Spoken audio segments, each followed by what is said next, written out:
It was Donald Trump's Liberation Day yesterday. I should check my stock market account.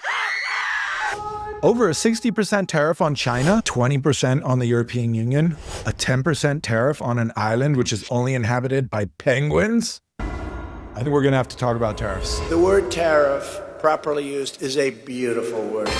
Tariffs. According to Donald Trump, the most beautiful word in the dictionary, which tells you more about his dictionary than anything else. But while he finds them beautiful, his tariff policies come across less like fine art and more like...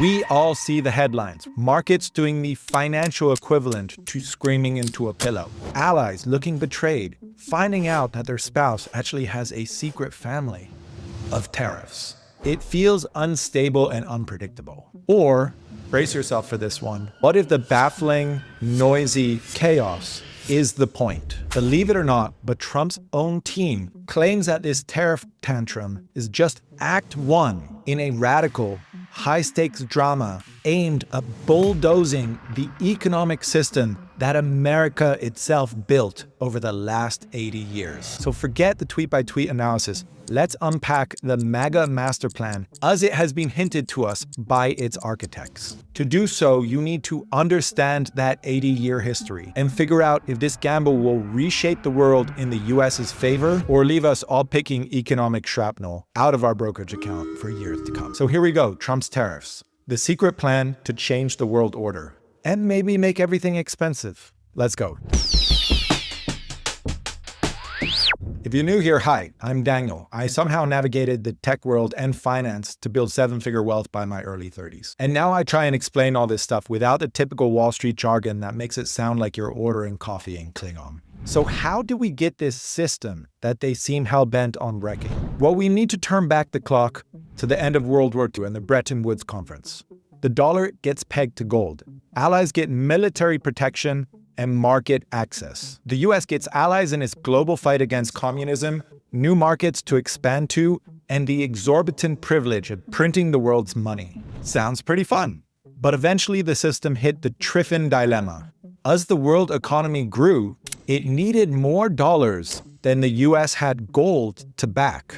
It's like running a casino where you promise everyone gold chips, but in the back, all you have is coins of chocolate. Eventually, people notice. Credibility crumbled. Therefore, in 1971, Nixon shocked everyone. The time has come for a new economic policy for the United States. No more gold for you. And the gold door was shut closed. As the shockwaves from that died down, we got Reagan and Thatcher's neoliberal world order.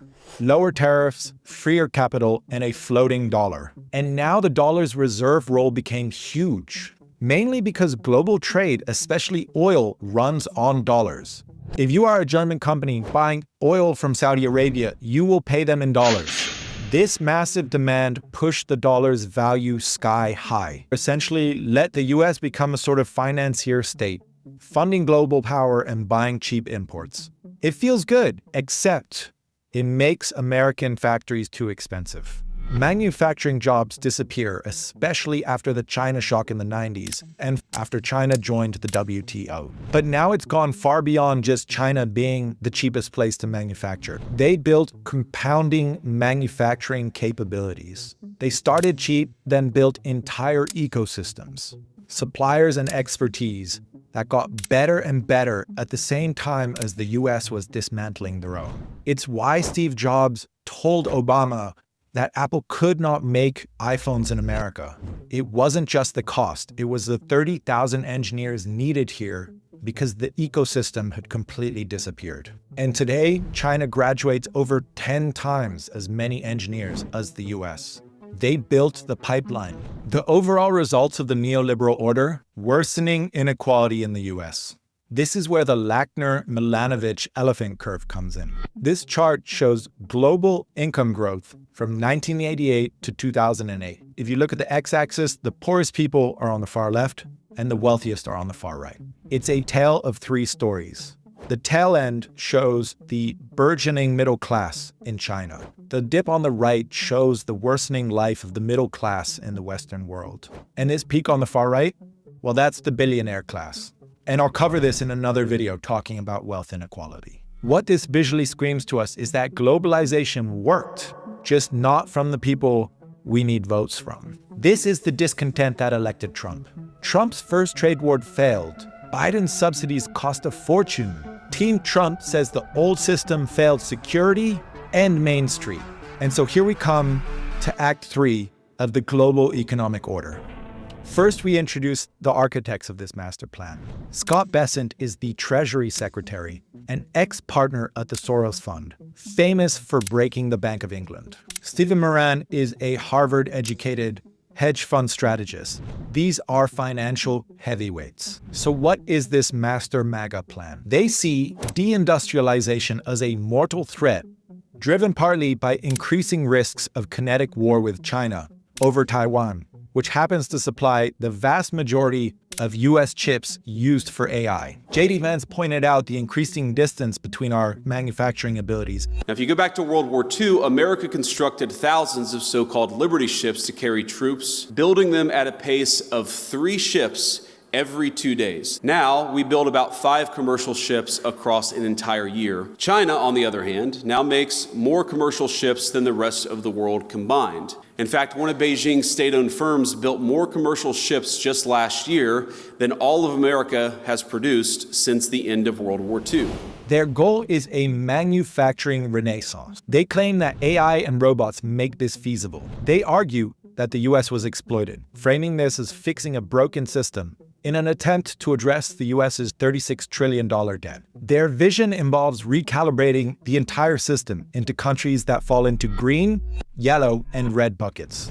Think of it like airline boarding groups, but with geopolitical consequences. Green gets business class, low tariffs, US protection, and VIP dollar access. Yellow? I'm afraid you get a middle seat in economy. And red? You're getting strip searched, flying Spirit, the overhead bins are full, and no snacks for you. Essentially, they want a world tiered by US interests. And they have a 3-step plan to get there. Step 1, unleash tariff chaos. The theory, according to Bessent and Miran, is that this isn't random. It is calculated chaos designed to maximize negotiating leverage. They see tariffs as strategic tools. In this phase, they signal that they don't care about market crashes. It's shock therapy. They boast that the US is the largest customer, the global Karen demanding to speak to the manager of international trade, believing others must concede. The negotiating stance, total rigidity. Change everything or no talks now. The critiques?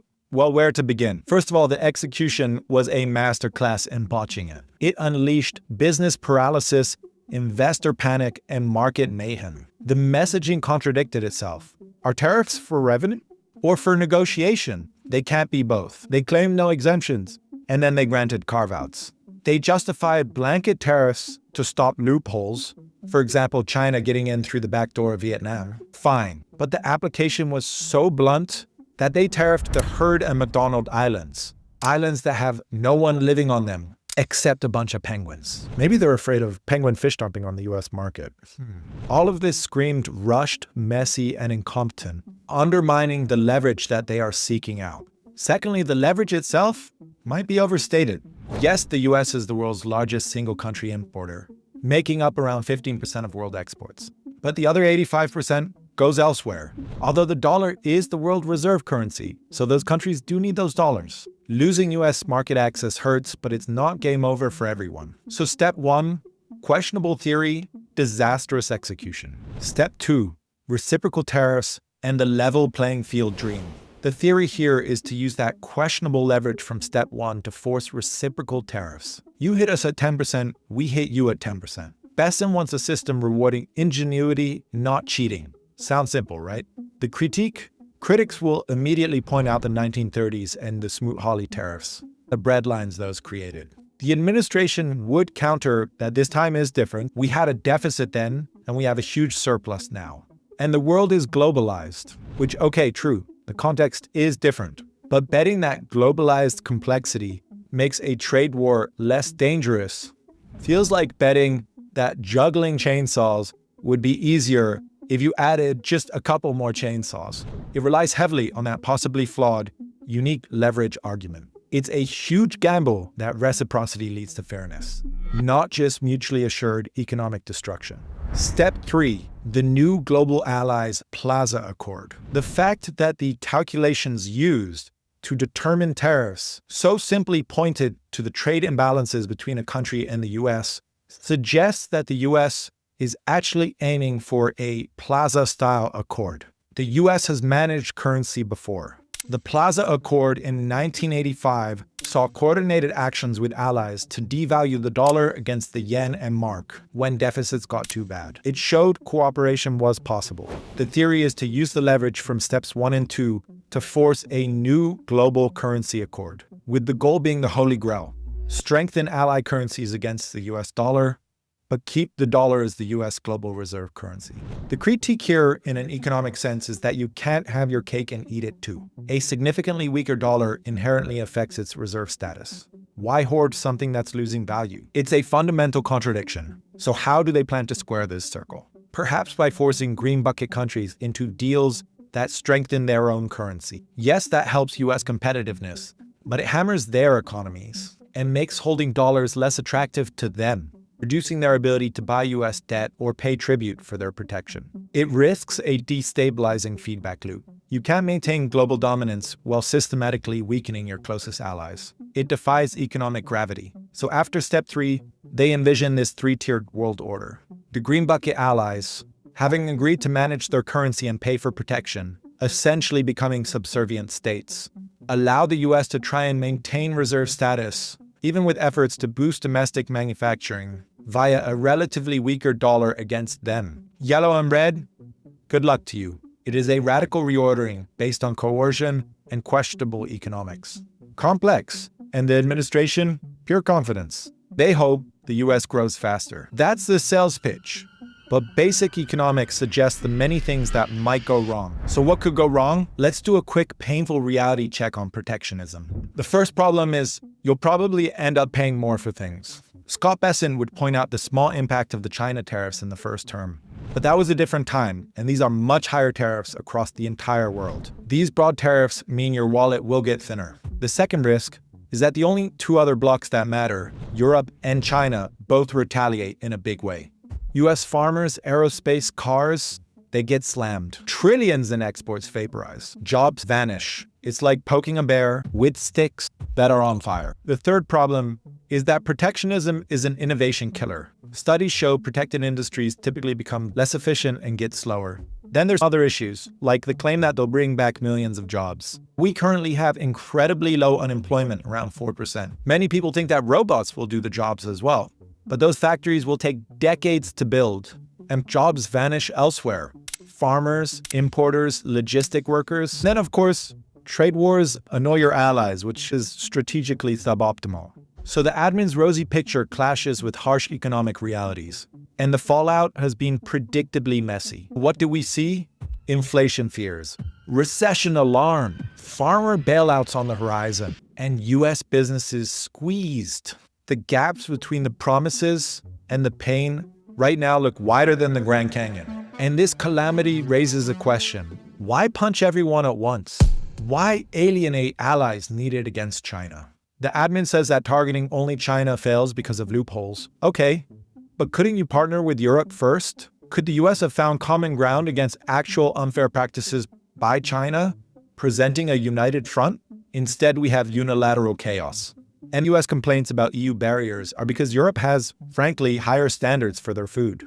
They don't want our chlorine-washed chicken or our beef that has been injected with growth hormones. Maybe don't attack them for having standards that are arguably better for public health, especially when their life expectancy is almost a decade longer than Americans.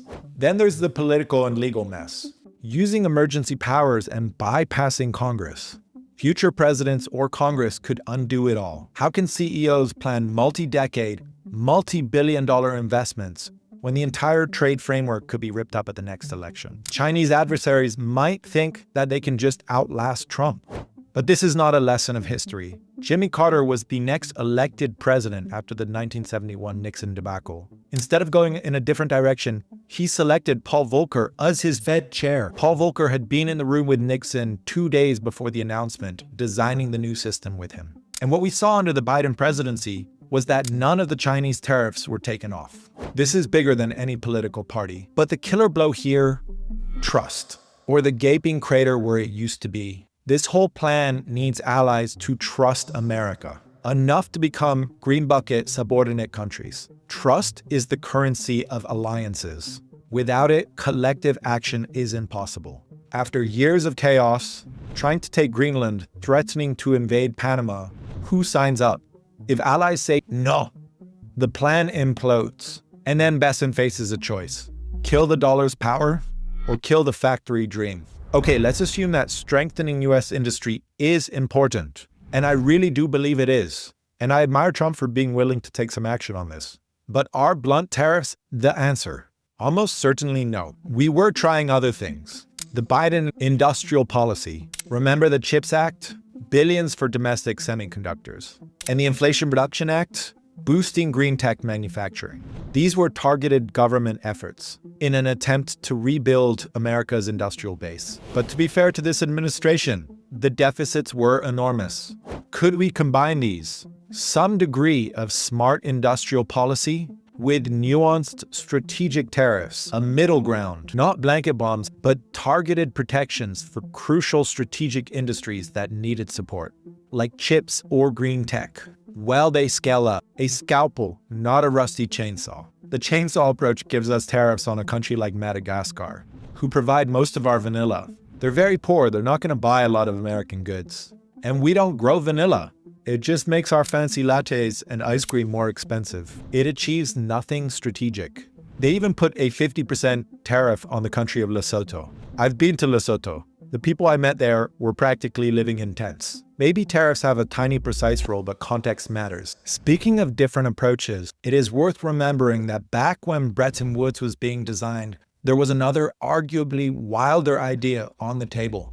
John Maynard Keynes, yes, that Keynes, proposed something called the International Clearing Union, or ICU. His idea was basically a global central bank using its own made-up currency, the Bancor. Sounds like a failed sci-fi villain, right? Here's the kicker. The ICU would automatically put pressure on countries running huge trade surpluses and countries running huge deficits to get back in line. Think of it like a global thermostat, automatically cooling down countries exporting way too much and warming up countries importing way too much. The point is, unlike the system we actually got, which mostly pressured deficit countries, or the later free-for-all that allowed massive imbalances, Keynes wanted automatic symmetrical pressure. His system was designed precisely to prevent the kind of giant, persistent deficits and surpluses that eventually hollow out manufacturing here and build up massive reserves elsewhere. It was radical. It was ambitious. And of course it didn't happen. Of course it didn't happen. The US was not going to let that happen. The US preferred the system that gave it exorbitant privilege. Go figure. Here I was, thinking they'd kumbaya with the world. This is the thing I find funny. Trump's always talking about America first. It's always been America first. It's a fascinating what if, a different path focused on balance from the start. So let's wrap this up. If you somehow found this informative, despite my attempts at humor, hit that like button, subscribe faster than the market's reacting to those tariffs, and ring that notification bell. We know the history, and now we understand the MAGA master plan. Tariff chaos as leverage, despite their epic botching. Reciprocity and a physics-defying currency deal, turning allies into subordinates. Optimistic claims and theories are about to meet brutal economic truths and job realities for millions of people, potentially alienating everyone instead of uniting us against our adversaries. All built on top of non-existent trust and political quicksand. Plus, penguins got tariffed. Can't forget the penguins. Are there better ways? Industrial policy? Smart tariffs?